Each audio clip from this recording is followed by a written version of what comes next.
Thank you for tuning in to the Bud and Roach Show. So, I just finally finished catching up. Well, not. I'm almost caught up on Star Wars. I have 2 movies before I can go see the new one. The Rise of Skywalker. It's the new What one. sparked this for you? Because I've always wanted to. They've always kind of intrigued me, but I never really wanted to watch them on VHS. Like, they just looked cheesy back in the day. I always wanted to watch them when the first new sequel came out, A Force Awakens. When that came out, whenever that came out, like 2014 or 2015 or whatever. so I saw the you're trailer. basically watching the remastered Blu-ray high def, Yeah, not the cheapy shit. yeah. When I saw those, when I saw the trailer for that, I've never seen any of Star Wars before I started watching them. When I saw the trailer for it, I'm like, yo, that shit looks dope. I kind of want to watch all of Star Wars. And then I didn't get around to it. And then I saw the trailer for The Last Jedi. And I'm like, yo, shit looks fucking doper than The Force Awakens. I want to see it. I got to see all these other movies first. And then I saw the trailer for the last one. And I was just like, yo, I need to do this. I want to see this in theaters. I was like, to see it, like, I'm not even to know who some of the characters are without knowing it. Like, to see the way the trailer started, and it was the robot, what was his name? C-3PO? No. Yeah, it was 3PO, not R2-D2. The one who talks Listen, to Gold this is Chinese to me because I'm not the a big Gold fan robot of this that shit. everybody knows. When he, it starts with, I'm just so happy seeing all my friends. And I saw that, I'm like, man, I really want to see this, man. This fucking robot's been in every fucking Star Wars and has had some part, and just catching up to it and seeing it, man. Everybody was like, yo, nothing's going to top the original trilogy to you. And I was like, we'll see. Original trilogy, I told you as I watched it. After I saw the first one with the Force, I was like, I get it now. The whole Force be with you, all the power of the Force, the good, the bad, So these new Star Wars, because I was having a conversation, I'm not even sure if I was having this with you. I was having this with somebody, though. And they was basically telling me that all Star Wars films are made the same. Doesn't matter the year, what technology we have now. They still use the same kind of cheesy graphics. And that's, I guess, part of the whole spiel of Star Wars. Some of it, they still use a lot of, it was Jerry, I'm about to say Jerry Lucas. George Lucas? George Lucas. He, when they did it, they didn't have all that great technology back then. Like, if they could do that then, why do we need to rely so heavily on CGI and shit? A lot of these are still, they build scale models for shit.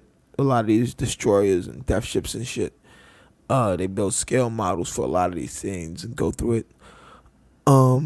And then, with the advent of CGI, obviously, with some of the robots and shit now, you can put more. You don't need as many fucking stand-ins, so they do use some of it. But they do use a lot of, while modern technology filming, they do still use a lot of the old techniques. And, I mean... If it ain't broke, don't fix it. Yeah. And I watched all of them, the original trilogy, which is Star Wars, A New Hope, Empire Strike Back, and Return of the Jedi. And those were the original trilogy. That's Luke, I'm your father, Darth Vader, redemption, and then, Yoda, open with the forces, but, all that shit. And then came episode 1, 2, and 3. It was Phantom Menace, Clone Wars, or Attack of the Clones. So none of this was chronological order. This was they released the prequels later on and all that shit. Went original prequels, now sequels to the original is what's out now. And I mean, it all ties in.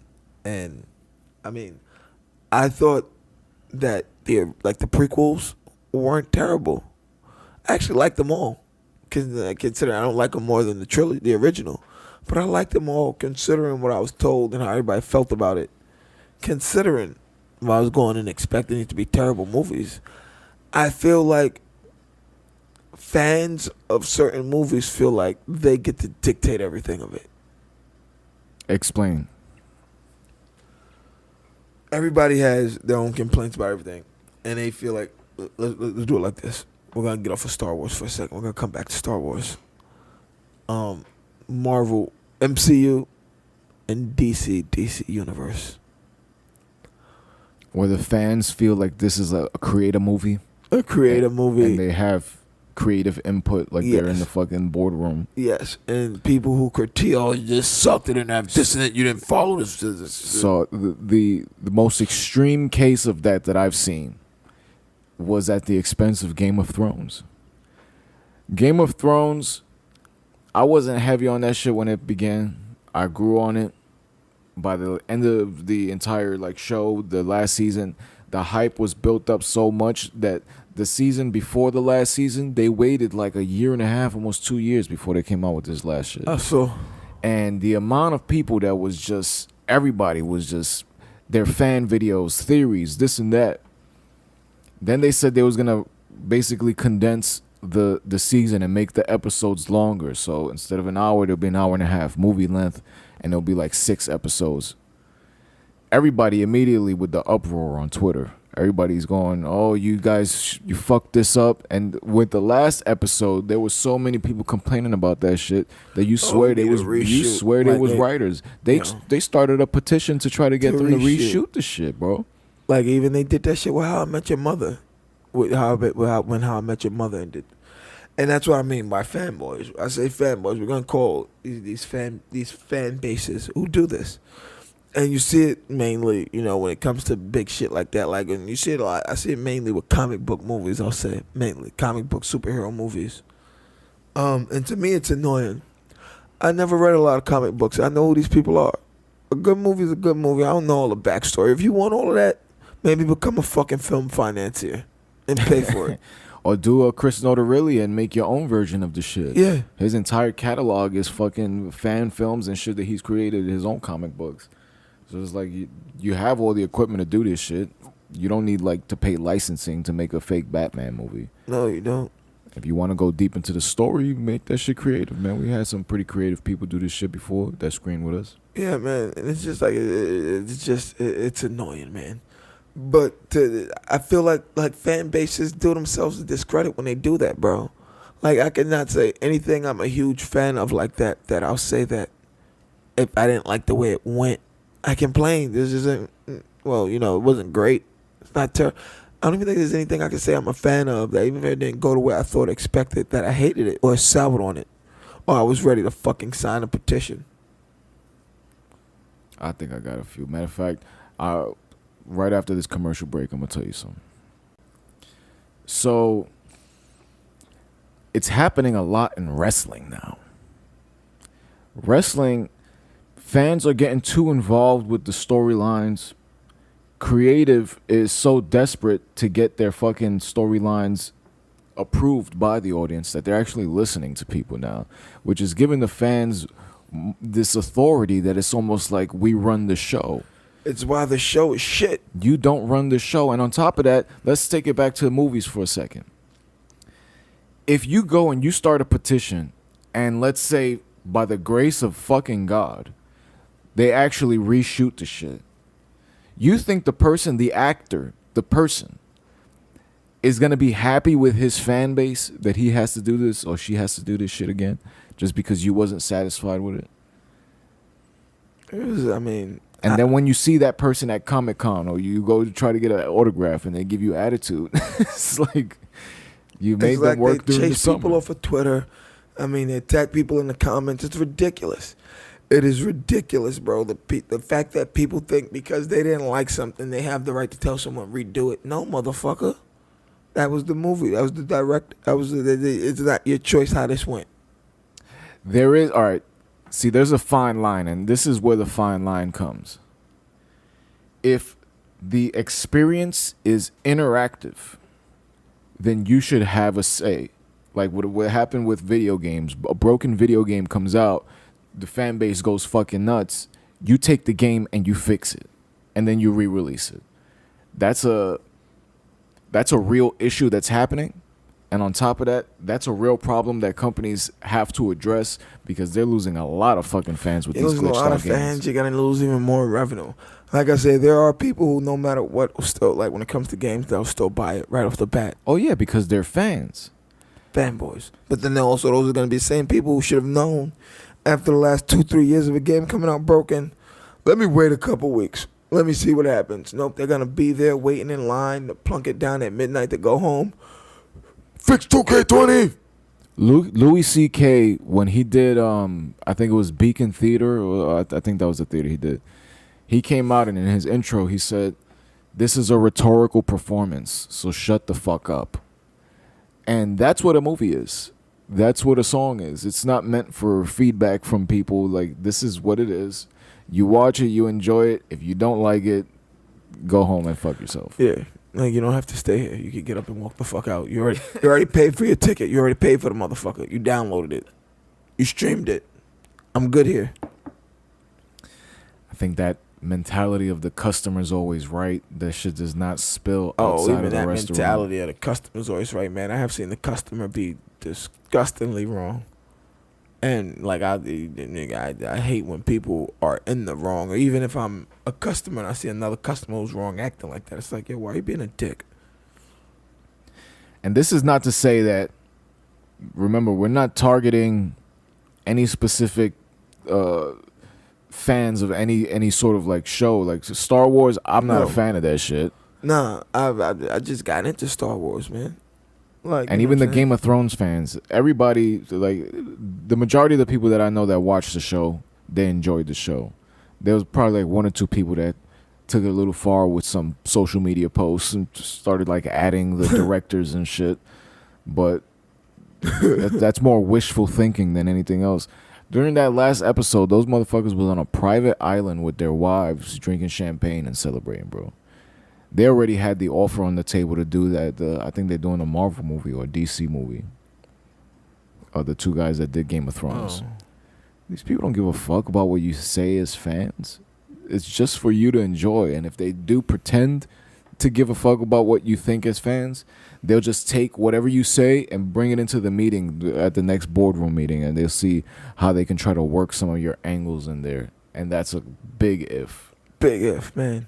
I just think that is just, I don't know, man. It's something with this generation also, man. Because I don't, like, back in the day, like, you didn't have the internet. You didn't have everyone thinking my voice needs to be heard.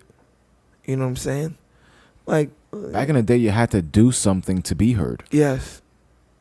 You couldn't just sit at home and, like, I saw this, like, there's a whole Twitter feed, and this kid has to be like 12 years old. He's a 12-year-old little chubby white boy with spiked hair, and he's going on some real like gang banging tweeting shit, and he's going viral just doing that shit, and he's just home just talking about pimping and hoes, and everybody thinks it's hilarious, and this kid's probably gonna have some sort of career in entertainment because this bullshit.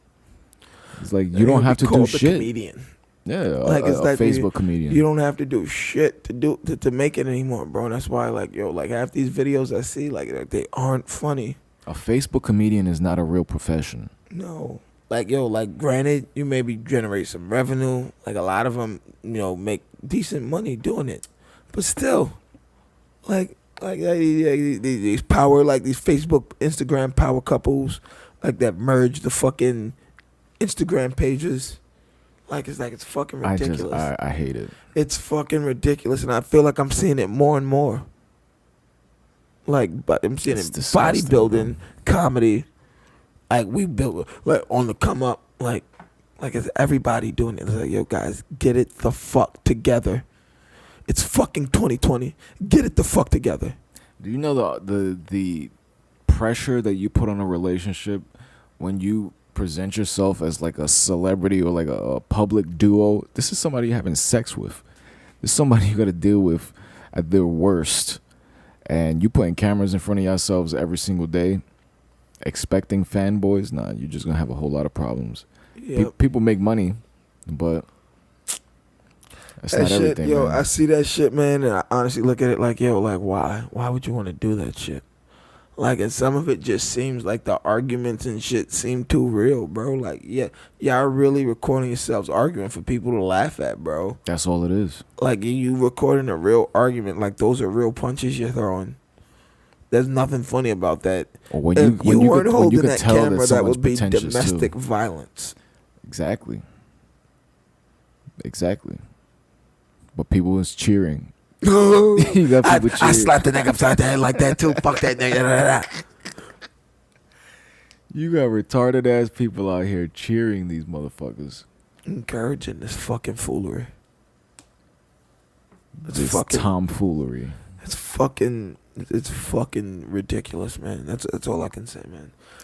If you are a fan of something, I guess we could start doing some final thoughts, right? I'll throw mines out there first. If you're a fan of something, it's good to be a fan. It's better to show your appreciation for whatever you're a fan of by creating something a fan would create. Like fan sites. There's a lot of celebrities that still rely on their fan sites because they don't have the time to post every single thing that they're doing. Their fans are out there looking for every single thing that they're doing, keeping other fans apprised. Informed. Like, yo, I see like like I follow, it's crazy. I follow a Office like fan page on Instagram, and it's called Office Confessions. It's just fans of the Office say what they like, didn't like about the show, and then other people in the community comment on it. Yo, I look at that shit, and that is a healthy interaction between fans of The Office. Like it or hate it, everyone like, oh, I liked it. I agree with you there, respectable. but not all the way, but I agree. And it's like, yo, I read it. It's like, bro, why can't a DC fan and a Marvel fan have this fucking civilized of a disagreement about something on it? Like WWE and AEW right now. Yes. Like the people online. Or like ECW and like WWE and WCW back in the day. The hatred between, but even back then, it wasn't as ignorant a hatred because back then people still appreciated the wrestling. Now people are so up the brand's ass that it's just like, yo, they don't even know who the roster is, but they will die in the parking lot getting stabbed over some bullshit. Over disagreement. It's fucking John Moxley, not Dean Ambrose, motherfucker. just none of these people give a fuck about you. Just enjoy the show. It's like, and I've seen people, bro. I'm like in all these Facebook groups about the wrestling shit. All I got is wrestling shit on my shit. And it's people going after each other for the stupidest shit. I'm like, yo, just appreciate the goddamn product, man. I see that shit, bro. Like, I only follow a couple and I see that shit, bro. AEW, WWE right now. It's like, guys, get it together. Like, none of you work for either company. All you're doing is putting money in both their pockets. Seriously. Get it together. Support the indies. That's my final thought. Yo, man, you're allowed to have an opinion on anything, and that's not what this podcast was about. You're allowed to have an opinion. It's about fanboys. Yeah. But it's more about fanboys overreaching. Yes, overreaching, overreacting. It's not that serious. I think, like I said, even, in reference, to a podcast we did when I spoke about the Jar Jar Binks character, who is the most hated character in Star Wars history. Probably more than Palpatine, Vader, Darth Maul, all these terrible people, is fucking Jar Jar Binks. And I told you, after a while, he just became endearing, man. Like that person who you just know, everybody just knows. Like he is a sweet, caring person, but just doesn't have it all there. That's what it felt like after a while. Maybe the racist, like alien slave dialect, he was really on some yes master shit, like talking on some alien dialect, but when I got past that shit, not terrible. But other than that, I give people that for the racist alien dialect. But other than that, like, people just gotta move past it. And just don't stand there looking like people did when Undertaker lost at WrestleMania.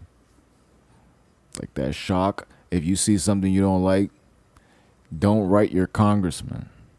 Don't write the director. Don't tweet at him. Don't hit up the actor. Don't bring it up when you meet the actor. Yo, bro, I can think of things that like, yo, like, and it's like it's crazy too. Like, the lady on Power said she had it. Angie, who played Angie on Power. She said she had like people, like she had to tell people a few times to like separate. Like, yeah, I'm a real person. I play a character, Angela Valdez, on a TV show. Like, get over it. Like, I'm playing a fucking character. And she said she's had to tell people that. Like, and like people like take that shit to heart, bro. I can't even say that it's just Americans, bro, because it's a global phenomenon. It's not just Americans. It's a global phenomenon. That K-pop shit in Japan. Woo, bro. It's just Korea. That's a whole other shit. It's Korea. It's Korea? My mistake. But yeah, K-pop is big, bro. You serious? It's only Korea? It's what the case for Korea. I mean, it's a global thing, but K-pop is Korean. Oh shit! I just learned something. Is that the baby? That is the baby. Yeah. You guys already know where to follow us, man. At Button Roach. And go over to buttonroach.com and check out the website because the website's live. And you already know we do the fucking. You heard? Thank you for tuning in to the Button Roach Show.